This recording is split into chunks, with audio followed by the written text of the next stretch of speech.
Battle of the Badges. We're live where firefighters and police are taking to the ice to help a Raleigh police officer shot on the job. Then, inflated ticket costs. President Trump's new executive order aims to stop them, and he's using an Obama-era law to do it. Summer-like heat and humidity. We're tracking where temperatures climb where you live, including back-to-back chances for record highs. Tonight, the Raleigh community comes together for this man, Officer Max Gillick. He was shot in the line of duty in January.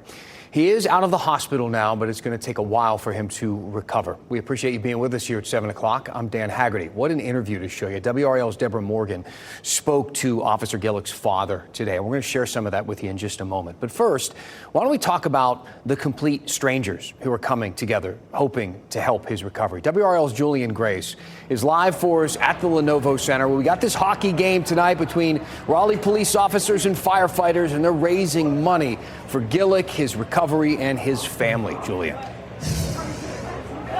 Dan, this lineup that you're seeing behind me here, this is not for a Hurricanes game. This is for the game between the police department and the fire department. So many people are excited to be here. Now, crews were on the ground setting up hours before the game. They pulled out all the stops, even draping the American flag right in front of the Lenovo Center. Now, fans showed up tailgating outside, and you could quickly see who is rooting for who in tonight's matchup. But despite the competition, it's clear from everyone that we talked to out here today that they are all rooting for Officer Gillick.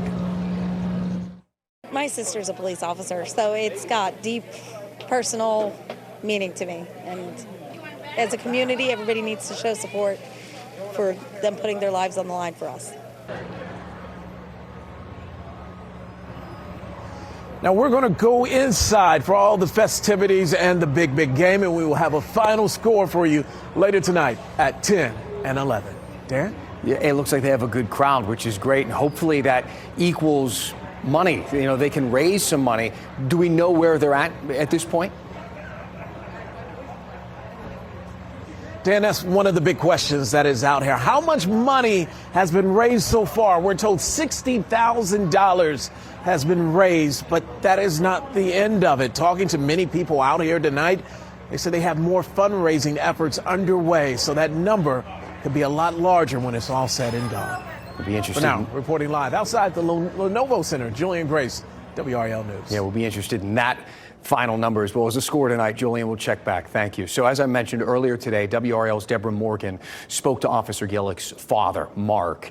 We want to share a couple of clips with you from that interview. He talks about the night of the shooting and also the first time that he saw his son in the hospital. When I called, they told me that he'd been shot and he wasn't critical, but he was on the way to hospital. We weren't panicking, but it was pretty restless, to say the least. Especially being so far away. That was the big thing. We couldn't be there. We didn't know. We couldn't just go. We couldn't leave. It was, now it was the middle of the night. What are we supposed to do? So we had to waited till morning. Then we got the phone call from I believe it was a trauma nurse, which was the worst thing a parent could ever hear. So when you got to see Max for the first time? Yeah, he was heavily sedated. He had 100 tubes in him. He had all kinds of things going on. Yeah, you don't want to see your kid like that. I hate to say surreal, but when you see your child like that, it's bad. He talked about being far away. They were about 2,000 miles away in Colorado. Imagine getting that call about your son. You can watch the full interview with Mark Gillick. It's on the WRAL YouTube page right now, and he shares a lot of details from that night of the shooting, how his son is doing now with recovery, and how they feel about this community response. Grace Holland here in the WRAL Live Center. We are following a search in Hoke County for a suspect. It's right in this area. It's at the corner of Balfour and Cope Roads there. This is outside of Red Springs in Hoke County.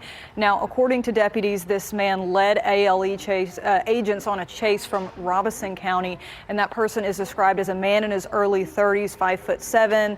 Apparently, he has tattoos on his neck and was wearing a dark-colored shirt and shorts. The last last time that he was seen. And deputies are saying to keep your doors locked and call 911 if you see him. Grace, thank you. We will check back with you also. So let's get you caught up on some of the other big headlines from today. Here are the 5 things you should know right now. How about this? A daycare bus filled with children ran off the road in Johnston County and flipped. Look at this video we watched on Sky 5 as rescuers were leading several children away from the crash. The outside of that bus said that it belonged to Little Stepping Stones Preschool and Childcare in Garner. We could count about 5 ambulances there at the scene, which was scary to see at first, but we're hearing that no children were injured in this crash. Hazmat teams continue to secure a leak at the Arkland plant in Chatham County. Arkland is a chemical manufacturing facility. The company said that a 55-gallon container appeared to be off-gassing, as they put it. It's unclear what was leaking or how dangerous the situation was for employees. There have been no injuries reported. We're going to keep you updated on this one. Age limits for social media in North Carolina. There is a bill now that says that age should be 16. Kids aged 14 and 15 could have accounts, but only if their parents gave permission. This passed a committee today. There's still a lot of debate left, though, before we can actually start talking about this one becoming law. We'll keep our eyes on it.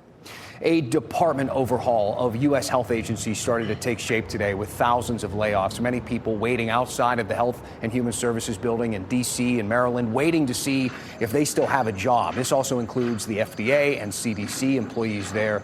The plan called for a reduction of 10,000 full-time employees, spearheaded by this man, John F. Kennedy Jr., or Robert F. Kennedy Jr., I should say, on top of another 10,000 who left voluntarily. So the cuts continue in the federal government. North Carolina's burn ban has been lifted. This is a good sign, of course. It highlights a turning of the tide in western North Carolina, where thousands of acres have burned. The Black Cove complex fires have been burning now for nearly 2 weeks, destroying structures and forcing hundreds of evacuations. Fire crews continue to make progress, and a change in these weather conditions is certainly a welcome advantage. Those cancer-causing forever chemicals, they really are everywhere. They're in our water, they're in our clothes, and now they're in the dust. A new study found PFAS can be in dust all over your home. WRAL's Liz McLaughlin explains. Researchers here at NC State are digging into a new level of PFAS exposure, not in the water, but in the dust around your home. Their findings raise new concerns for families living in the Fayetteville area. Scientists tested household dust from 65 homes near the Chemours Fayetteville Works plant and found PFAS, also called forever chemicals, because they don't break down. We measured PFAS in every house that we looked at. Homes closer to the chemical plant had significantly higher levels, especially those downwind. The exposure can be particularly concerning for vulnerable populations. And we are concerned about children in dust, particularly little children, because early in life, kids crawl around the floor, they put their hands in their mouth. Chemours has been at the center of legal battles over water, air, and soil contamination from its plant for years. And while much of the focus has been on drinking water, this study sheds new light on a different exposure route. We know a lot about the toxicity of a few of those chemicals, and we know that those can impact our immune system, may contribute to kidney, testicular, and maybe breast cancer, affect our thyroid. The dust samples were collected back in 2019 before the state ordered Chemours to install an oxidizer to cut emissions. Researchers say follow-up testing is needed to determine whether that made a difference inside nearby homes. In Raleigh, I'm Liz McLaughlin, WRAL News. Boy, it's unsettling, isn't it?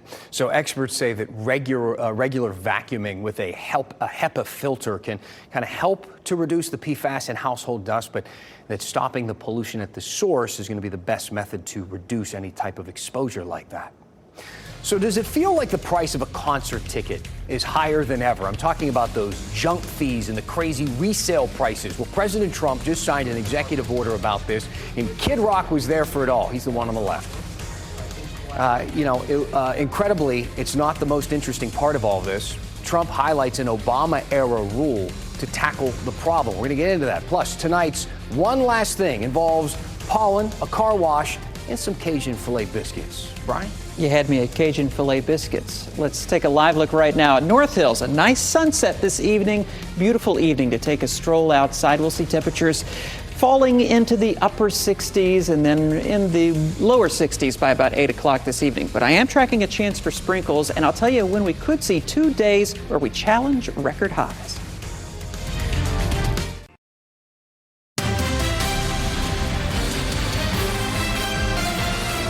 President Trump signed another executive order this week. He's going to get like carpal tunnel signing all of these things. That's a total of 109 in a little over 2 months. And for this one, he brought a special guest to the White House. We came up with a very serious EO, and I'm going to sign it now. No, that is not a third flag hanging in the Oval Office there. That is Kid Rock. How about that outfit? He's there because for one, he's friends with President Trump, and because he's a big supporter of this latest executive order. It takes aim at those often sky-high prices for tickets to live events like concerts. And as Kid Rock explains, it's a big problem. Anyone who's bought a concert ticket in the last decade, maybe 20 years, no matter what your politics are, knows it is a conundrum. You buy a ticket for $100, by the time you check out, it's $170. You don't know what you can charge for it, but more importantly, these bots. You know, they come in to get all the good tickets to your favorite shows you want to go to, and then they're relisted immediately for sometimes a 400% or 500% markup.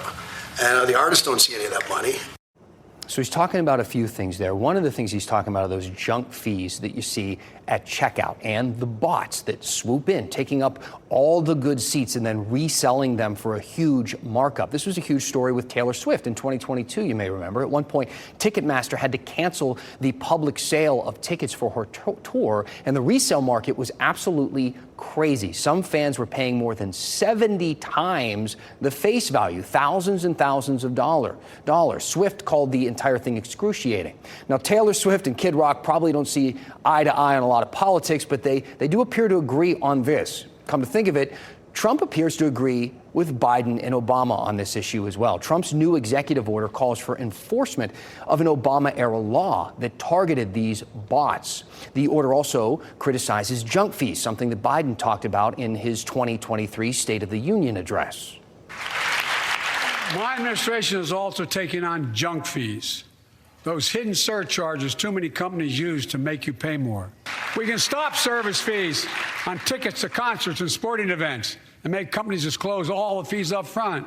So look, when Trump and Biden, Republicans and Democrats all appear to agree on something, well, we got to talk about it, right? It's important stuff. So let's unpack this new executive order. Order up. It's called Combating Unfair Practices in the Live Entertainment Market. It directs the FTC to appropriate action to ensure price transparency at all stages of the ticket purchase process and rigorously enforce the Better Online Ticket Sales Act, also known as the Bots Act. But let's back up just a little bit. What are these bots exactly? How are they jacking up the price of a ticket when you go to see, say, Teddy Swims, who's going to be performing at Red Hat? So here's generally how it works. A computer program creates a bunch of accounts on a website that sells these tickets. And when the tickets go on sale, that program cycles through its dummy accounts, quickly selecting dozens, sometimes hundreds of tickets, and then blitzing through the checkout. Oftentimes, they use stolen credit card info to complete the sale. Then they turn around and resell the tickets at that inflated price. And they do this all in the fraction of a time that it would take you or me or an actual person to go on and buy a ticket. This has been a problem for a while. It's why President Obama signed the Bots Act in 2016 to punish anyone caught using them. But if there's a law on the books and President Obama signed it, then why are the bots still a problem? Well, it turns out this law has only been enforced one single time. In 2021, the DOJ and the FTC went after 3 ticket brokers that were using bots. They demanded those brokers pay damages totaling over $30 million, which seems like a big hit. Got them. But then they reached a settlement, and those bad actors paid less than $4 million. The law was never enforced again, so the bots are still a thing. Ticketmaster says that they try to stop them. Their website says we manage the flow of traffic into the shopping experience while simultaneously detecting bots and reducing their access. This gives you a more fair chance. But you probably noticed some of the soft language that they use there. They say they reduce access to bots, not block them completely. They say you have a more fair chance. not a totally fair one. Clearly, Ticketmaster doesn't have a great handle on this either. And it's why they support President Trump's effort to enforce President Obama's rule. Their parent company, Live Nation, put out a statement saying, we support any meaningful resale reforms. Live Nation also supports some reforms on those junk fees. See, back in December, the FTC issued a new rule on this. It bans ticket sellers from hiding the total price by omitting those mandatory fees and charges from the advertised price. It was like Kid Rock was saying, you think the ticket's $100 and at checkout it ends up being $180. What's that money? And Live Nation put out a statement saying they applaud the FTC's industry-wide mandate. But the vote was not unanimous. Andrew Ferguson was the only FTC commissioner who voted no, and that was significant. A month later, Trump named him the new head of the FTC. So what does this mean? Well, Ferguson explained. He said he supports the rule against junk fees. He just didn't like it when the FTC created it a month before a new president was set to take office. So he does now. But what's next? The FTC junk fee rule will take effect on May 12th. As for the bots, Trump called on the Secretary of the Treasury, the Attorney General, and the FTC to detail how they're enforcing the rules, and he wants a report submitted by the fall. I know this sounds like one of the in-depth segments. It kind of started turning into one of those today, but this is really just scratching the surface of all this. If you want us to keep talking about it, if you're interested, I'm trying to buy those Teddy Swims tickets, and I mean, they're all over the board. Send me an email, dan@WRAL.com. There's so much more to talk about that we didn't get to touch on tonight. Tell me what is on your mind, and we will go in depth. What am I seeing in the Weather Center? Brian Schrader. This guy can do it all. Just don't come for my job, buddy. All right? You have enough fun over there. Yeah, and you have some great weather to talk about tonight. Absolutely. I wanted to check in on what's going on at the DBAP, of course. The home opener for the Durham Bulls happening as we speak. Live pictures there, just checked. It's 0-0 at the top of the third, and it is a gorgeous night to be out there with temperatures right now in the mid-60s, that dew point nice and low, crisp weather.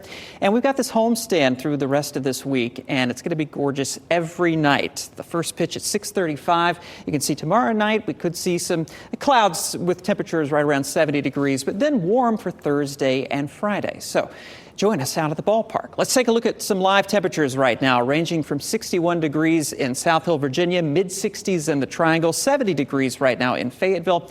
It is a nice evening out there. Overnight, we're going to see some clouds start to roll in, and I think you're going to wake up tomorrow to overcast skies for the most part. Here's a look at our hour-by-hour forecast, and you can see the clouds there from around 8 o'clock in the morning on through the rest of the afternoon, mostly cloudy skies. We've got the temperature, high temperature tomorrow set right now around 73 degrees. We've dialed that down a little bit today because of the indication of seeing a little more cloud cover, and tomorrow we may see temperatures right around 70 degrees for highs, so it's going to be a little cooler than we were expecting. Tomorrow evening at this time, the Carolina Hurricanes will be playing the Caps, and you're going to be able to watch that live on WRAL if you're going to be out at Lenovo Center. Great night for tailgating with temperatures right around 70 degrees, and then as you leave, about 67 degrees with overcast skies. Now, we're going to get those clouds and a chance of sprinkles by Thursday because we've got high pressure that's going to set up to our south, and that's going to bring in warm, moist air. That means clouds and a chance of sprinkles for Saturday, and then that sets us up for some summer-like heat. Look at that, 90 degrees, the forecast high for Friday, and also on Saturday. That will challenge 70, 80-year-old records. So we're looking at some real heat coming in here for Friday, Saturday, and even into Sunday. After that, though, things really change next week with much cooler weather. We're also going to be watching a system coming in Sunday into Monday. After those record highs, this is going to bring in that cool weather with a chance of showers and thunderstorms. Too early right now to get specific on the timing for that, and also too early to determine if it's going to bring us a chance of severe weather, but it's going to be something that we watch carefully. Here's a look at that 7-day forecast with that summer-like heat Friday, Saturday, and even into Sunday. So it's going to be hot at Dreamville, and then that front comes in here, and take a look at Tuesday night and Wednesday morning. We could see lows in the 30s. Come on, North Carolina. Take it easy on us. Thank you, Brian. We love this one. This one last thing for you tonight. Did a woman really get a car wash at a Bojangles? The story behind the video on social media right after the break.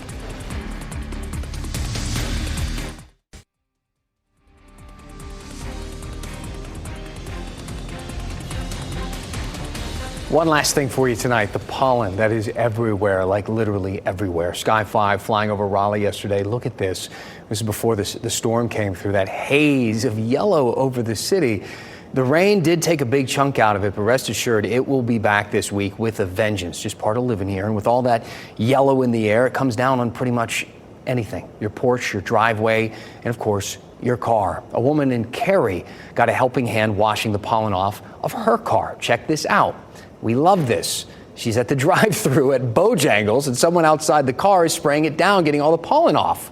A Cajun filet biscuit and a car wash. Now that is a combo I can get used to. So this video is going around on social media. That's where we found it. And then we actually called that Bojangles. We asked, are you doing this? Are your employees out there washing cars? We think it's genius. They're not, actually. They were getting their floors cleaned. And the woman in the video rolled her window down and asked if they could spray her car. And they were nice, so they did. So, sorry, no free car washes at Bojangles, but still a fun story and kind of a good business idea, don't you think? Thanks for making WRAL your choice for local news. Our next newscast is at 10 o'clock on Fox 50. We'll see you back here on WRAL tonight at 11. Yeah, check the score of this game. Beautiful out there. Have a great night.